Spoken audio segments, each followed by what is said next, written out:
बंधुओं, जब हमारा जन्म होता है तो हम एक कोरे कागज की तरह होते हैं, लेकिन उस कागज पे कौन सी शाही और कौन सा इतिहास लिखा जाएगा इसका कोई भरोसा नहीं। यदि कुछ बहुत अच्छा उस पे लिख दिया है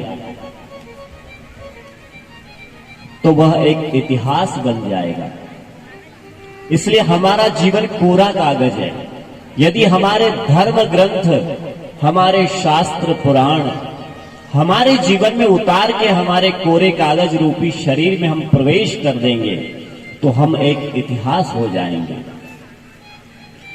हमारे अंदर अध्यात्म ज्ञान का ओज तेज प्रवेश कर जाएगा, जिससे हम स्वयं का आनंदित जीवन और सुव्यवस्थित जीवन तो हम जिएंगे, लेकिन हमारे साथी मित्र बंधु परिवार उनका भी हम कल्याण कर देंगे।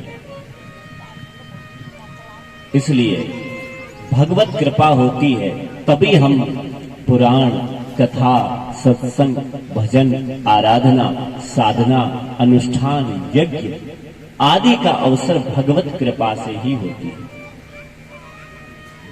जीवन में एक अच्छे गुरु का आगमन हमारे भाग्योदय को लेके आता है। जीवन में एक सही सलाहकार और एक गुरु अवश्य होना चाहिए। हमने आपको कल बताया था कि महाभारत का बड़ा भारी युद्ध हुआ, उसमें दुर्योधन के सलाहकार मामा शकुनी, दुर्योधन के पास सब कुछ था, अस्त्र शस्त्रधारी सब कुछ, और अर्जुन के पास कुछ नहीं था। परंतु बंधुओं, उनके सलाहकार भगवान श्री कृष्ण, कृष्णम वंदे जगत गुरु, एक ऐसे गुरु थे जिन्होंने उस पूरे युद्ध को विजय प्राप्त करवा दी। इसलिए जीवन में एक सही सलाहकार अवश्य होना चाहिए, चाहे फिर वो किसी भी विषय का हो। जिसको खेती का पूर्ण ज्ञान है उससे खेती का ज्ञान पूछिए, जिसको डॉक्टरेट का ज्ञान है उससे डॉक्टर की सलाह लीजिए। यहां तो हम कभी क्या करते हैं कि जिसको किसी चीज का पता नहीं है और उससे डायरेक्ट उस विषय में पूछ लेते हैं, भैया मेरा सिर दर्द बहुत हो रहा है, जबकि उसको सिर का स अक्षर से पता नहीं, उससे इलाज पूछेंगे, उसने जो बता दिया वो कभी मान भी लेंगे। इसलिए जीवन में हमारा एक सही सलाहकार बड़ा आवश्यक है, जिससे हमें सही सलाह प्राप्त हो सके। भगवान श्री कृष्ण भी